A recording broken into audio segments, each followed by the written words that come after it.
We're in London at the home of the world's biggest cake show, Cake International. We've got great artists, ingredients, inspiration, you name it, it's here. I'm super excited, so let's go.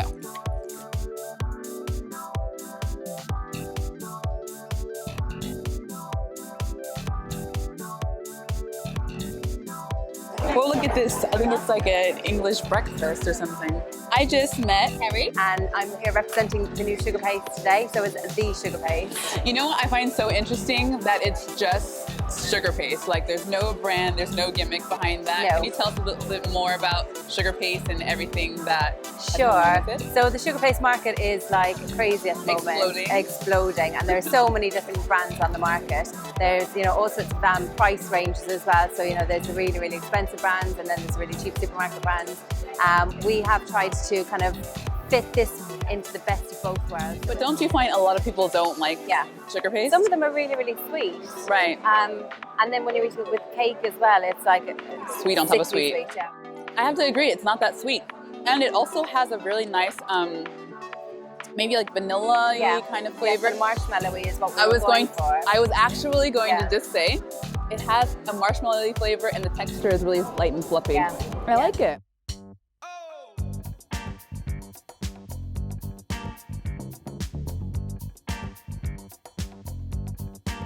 Well, I found this stand that shows you exactly the magic behind all of these crazy cakes. Tell me about your cake, your inspiration, and how you achieved the whole thing.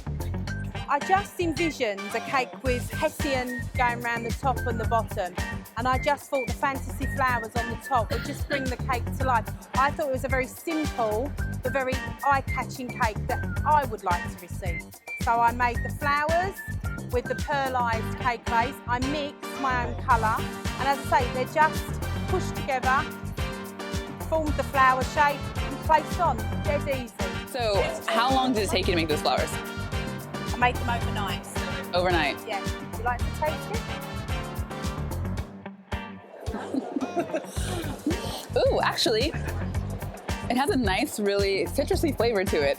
I'm actually really shocked, and I actually want a little bit more.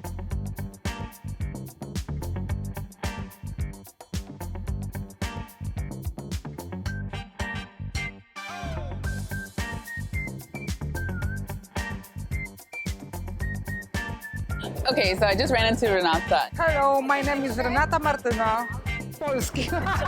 From Poland. And she's won gold in her competition with two really amazing figures. And I'm wondering, first, what was your inspiration for this? Inspiracją na tą figurkę były twarze figurek, rzeźb, które widziałam gdzieś tam w internecie, a reszta to już jest po prostu moja inwencja. Ubiór, kolorystyka. Tell me, what do you think is the most important aspect of modeling? If you have to get one thing right. Najważniejsze to proporcje, to musimy mieć w głowie to, co chcemy zrobić tak naprawdę, wizję tego wszystkiego, potrzebny materiał, no i wyobraźnię. What is the most popular flavor in Poland right now? Yes. Peanut butter is popular in Poland? There is a God. Thank you so much, and congratulations on your win. Thank you. Thank you. One thing I love is the sculpted cake category because this is something that really takes a lot of craftsmanship, and it's not something that everyone can learn. It takes structure, it takes engineering, and if you look at something like this, for example, I mean, look at the color on this cake. It's not only about the color, it's about the structure, it's about the creativity, it's about everything involved. I mean, at this point, is it really cake anymore? It's just pure art. I love how they play with depth, how they play with color. I mean, it's definitely a winner in my book.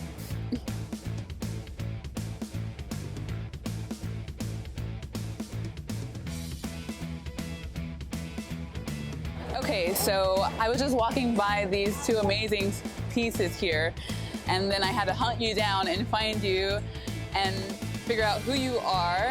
I'm Imogen, and I've just got a small cake business in South Wales. But Cake International, I come every year and I do these big exhibits for the show. And so you always do something big. For example, what have you done in the past? Yes, most of the things that I've done are big. The first thing that I ever did was the avatar, which she was about 4.5 foot tall. She had a 1.2 metre arm span on her, so that went down really well. It did, because I was one of the witnesses, and let me tell you, it was a big crowd pleaser. It drew everyone around. Everyone took pictures with it. It was amazing.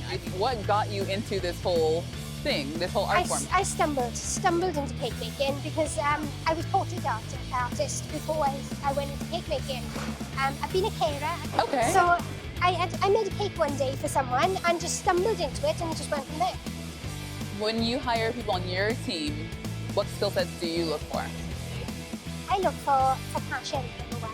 If you're doing this job, you've got to be passionate about it. So you said that you love your dogs. Are those actual portraits of your dogs that we saw? They are not actually. The dogs these dogs that were made, they were made for the Cake International magazine. So I was asked to come up with a dog cake, but my husband's cousin breeds those dogs, so they are dogs that are in the family. So it is a personal story. Yes, they're not. What would you do if you could not do anything else? I would do the sculptures. The sculptures. What's your dream client? My dream clients. My dream client is someone that wants something that, like the avatar, that is something that is so out there that is impossible to do, and that is what my dream is, just to go over those boundaries, to try and produce something that's over the boundaries. I think that everybody sees your passion in the work. It's incredible work. The cleanliness of the work is amazing, and you're a great inspiration to everyone. You're definitely a cake celebrity in my world. So, presenting Emma Jane. There's a clear difference between making a cake with lots and lots of details and making something that has a human-like form. To get a human alien face like this, I mean, that takes patience. It takes probably lots of redos and tries. But I think the creativity behind this is what I'm stunned by most. You can't just study pastry to make something like this, that's for sure.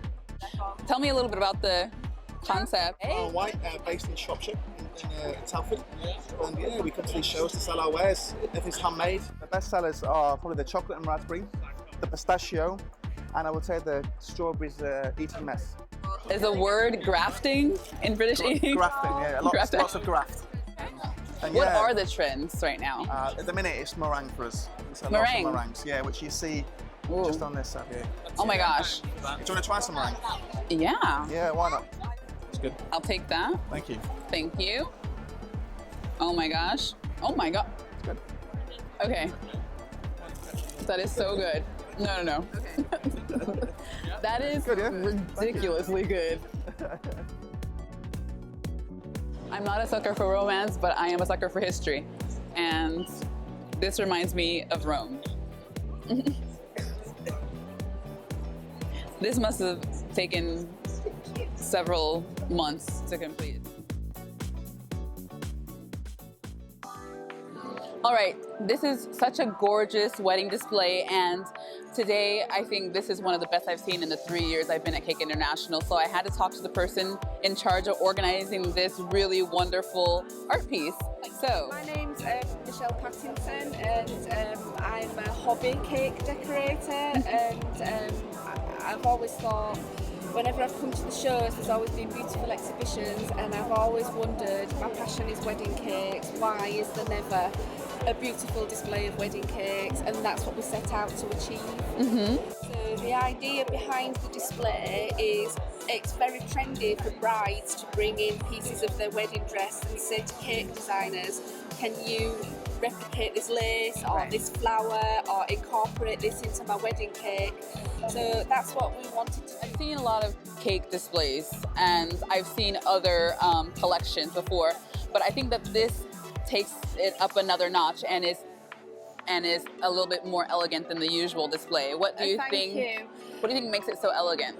I think the whole idea is because it was themed by wedding dresses, I wanted it to look like a high-end bridal boutique. Right. You know, the big fashion salons that you'd love to go in. One tip I would give anybody displaying a wedding cake is always make sure that the table cover that the cake is on is ironed by your venue, because you can't believe how many pictures you see of beautiful cakes and the table cover's a creased mess. So contemporary, classic, clean, not so overdone. Yes.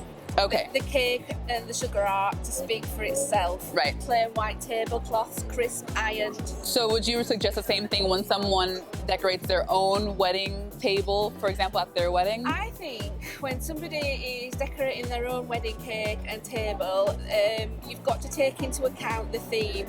I mean, less really is more. Before I was even interested in cake decorating, before I even got started, and I just saw this book and I thought it looks really interesting. I had never really heard much about cake decorating, and it was actually this book here. Oh my goodness. And it was hot cakes. First of all, it's hilarious.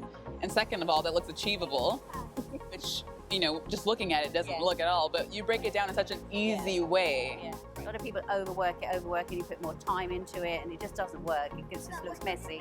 You've got to know when to stop. But I got into it through when I had to make cakes for the children. Or you do have to have a natural ability, and you have to have a passion. Right.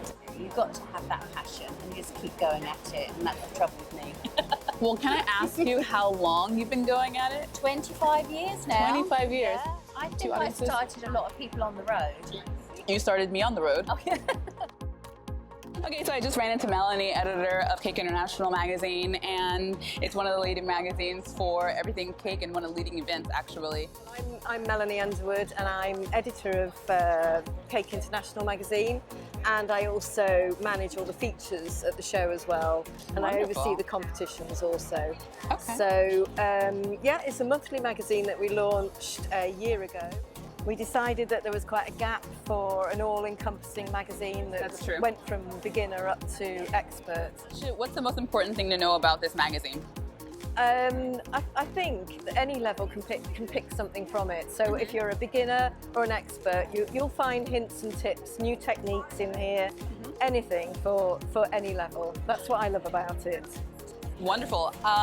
That's what I like about this show. It's also for every level, and I think the magazine reflects that. One big community. The magazine is a community, and so is the show, and that's what it's all about. Wonderful. That's what Cake International is all about. Amazing, and that's why I've been coming here for 3 years. So yeah, exactly. It's very addictive. It is.